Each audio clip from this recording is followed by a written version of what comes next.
ناظرین، ہر ملک کا سربراہ دوسرے ممالک میں اپنے ملک کے مفاد کے لیے جاتا ہے اور ہر ملک کے اپنے طور طریقے ہیں اور احتراماً میزبان ملک میں دورہ کرنے والے لیڈروں کو باہمی تعلقات کے فروغ کے لیے ان کے رسم و رواج کو اخلاقی طور پر پورا کرنا ہوتا ہے۔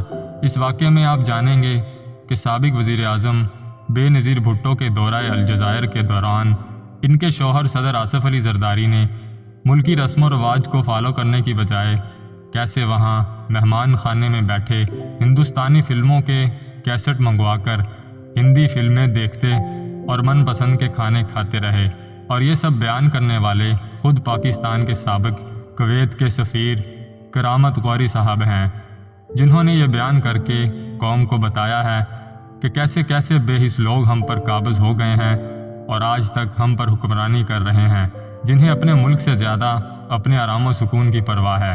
کرامت غوری وہ بتاتے ہیں کہ بے نظیر بھٹو کے دوسرے دور حکومت میں وہاں مقامی پیپلز پارٹی رہنماؤں نے محترمہ بے نظیر بھٹو کو کویت بلوانے کی بہت کوشش کی۔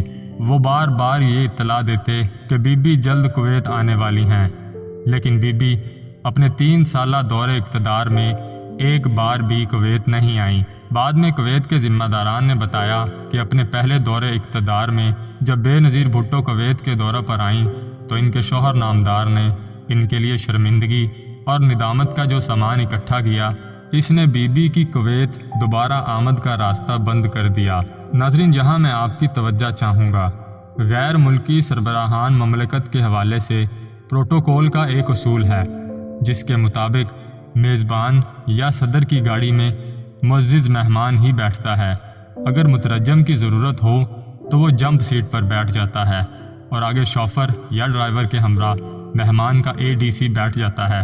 ناظرین، یہاں میں بیان کرتا چلوں کہ شوفر وہ ہوتا ہے جسے خصوصی پیسنجر کے لیے مہنگی گاڑی اور اپنے مخصوص مہمان کی ضروریات کا خیال رکھنے کے لیے ہائر کیا جاتا ہے، اور ADC وہ خفیہ افسر ہوتا ہے جو وزیر اعظم کے ساتھ منسلک ہوتا ہے تاکہ جن معاملات میں وزیر اعظم نہ جان پائیں ان میں آگاہی فراہم کر سکے۔ زرداری صاحب بی بی کے پہلے دورہ کویت میں ساتھ تھے۔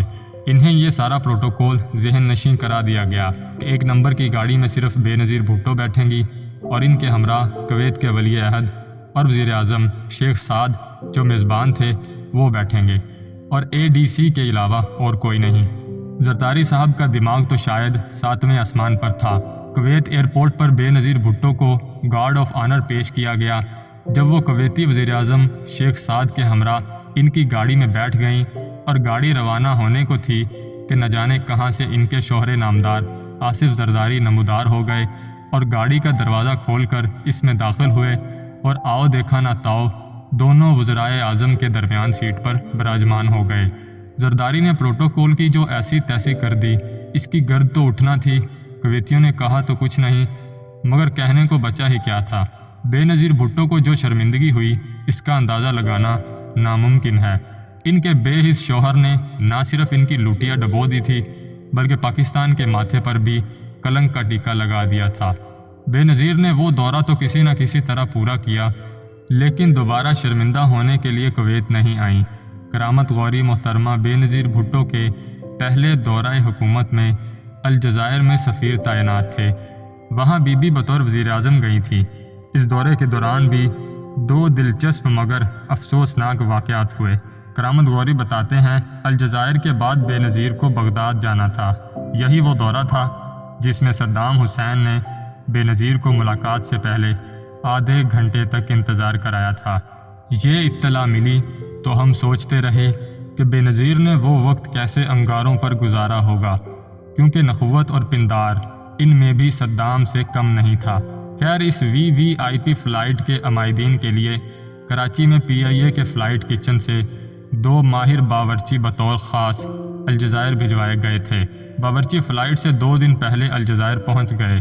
انہوں نے اعلان کیا کہ زرداری صاحب کو بھنڈی بہت پسند ہے، اور اگر بھنڈی دسترخوان پر نہ ہو تو وہ نوالا نہیں توڑتے۔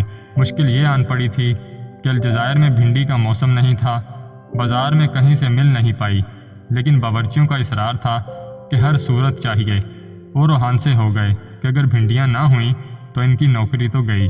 ارشد سمیع خان۔ گلوکار عدنان سمیع کے والد جو دفتر خارجہ میں چیف آف پروٹوکول افسر تھے وہ بھی اس وفد میں شامل تھے۔ انہوں نے مجھ سے کہا کہ بھنڈی کا انتظام ضرور کرایا جائے، ورنہ یہ لوگ کہیں گے کہ سفیر ایسا نااہل ہے کہ زرداری صاحب کے لیے بھنڈی بھی نہیں منگوا سکا۔ آخر بھنڈیاں پیرس سے ایئر پارسل سے منگوائی گئیں۔ یوں باورچی شاد ہوئے اور انہوں نے بڑے شوق سے وزیر اعظم کے نکھٹو خاوند کے لیے بھنڈیاں پکائیں۔ دورہ الجزائر میں وزیر اعظم بے نظیر بھٹو کی غیر معمولی پذیرائی ہوئی۔ الجزائر کے خواص اور عوام نے ان کے لیے محبت سے بے شمار خط بھی لکھے۔ اس دورہ میں مشکل یہ پڑی کہ پروٹوکول کے مطابق جہاں جہاں وزیر اعظم کے شوہر نے ہونا تھا وہ ہر اس جگہ اپنی عدم موجودگی کی وجہ سے نمایاں تھے۔ الجزائر کے دارالحکومت کے وسط میں شہداء کی ایک یادگار ہے۔ اس قومی یادگار پر پھول چڑھانے ہر معزز غیر ملکی شخصیت کے لیے ضروری ہوتا ہے۔ زرداری صاحب نے وہاں بھی بے نظیر بھٹو کا ساتھ دینا ضروری نہیں سمجھا۔ وہ اپنے ایک معتمد خاص کے ساتھ سرکاری مہمان خانے میں ایسے گم ہوئے کہ کم ہی باہر دکھائی دیے۔ وہ وہاں مراقبہ یا اعتکاف میں نہیں تھے بلکہ ان کے ساتھ دختر انگور بھی تھیں۔ میری بیوی سے زرداری صاحب نے بطور خاص فرمائش کی کہ انہیں ہمارے باورچی کے ہاتھ کا پکا کھانا اور ہندوستانی فلموں کے ویڈیو کیسٹ اگر بھجوا دیے جائیں تو وہ بڑے احسان مند ہوں گے۔ بیگم نے بچوں کی مدد سے مقبول فلموں کے کیسٹ انہیں بھجوا دیے اور زرداری صاحب انہی میں ڈوبے رہے۔ دورہ کی آخری شام الجزائری صدر کی جانب سے دی گئی خصوصی دعوت میں بھی زرداری صاحب جانے کو تیار نہیں تھے۔ یہ خصوصی عشائیہ دونوں مہمان میاں بیوی کے لیے تھا۔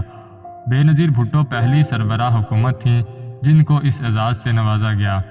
زرداری صاحب کو عشائیہ میں شریک کرنے کے لیے وزیر خارجہ صاحبزادہ یعقوب علی خان نے وزیر اعظم سے بات کی اور انہیں بتایا کہ اس سے دونوں ملکوں کے باہمی تعلقات متاثر بھی ہو سکتے ہیں۔ تب زرداری صاحب عشائیہ پر جانے کے لیے آمادہ ہوئے۔ بے نظیر بھٹو دورے سے رخصت ہو گئیں تو میں اور میری بیگم یہ سوچتے رہے کہ بے نظیر کو کیا علم تھا کہ ان کے شوہر نامدار گیسٹ ہاؤس میں بند شغل کے ساتھ بھارتی ہندی فلموں سے دل بہلایا کرتے تھے۔ اگر آپ کو یہ ویڈیو اچھی لگی ہے تو ویڈیو کو لائک کر دیں، کمنٹ سیکشن میں مجھے کمنٹ کر کے ضرور بتائیں اور اس طرح کی مزید اچھی ویڈیوز کے لیے نئے آنے والے ویورز چینل کو سبسکرائب کر لیں تاکہ آنے والی ہر نئی ویڈیو آپ تک پہنچ سکے۔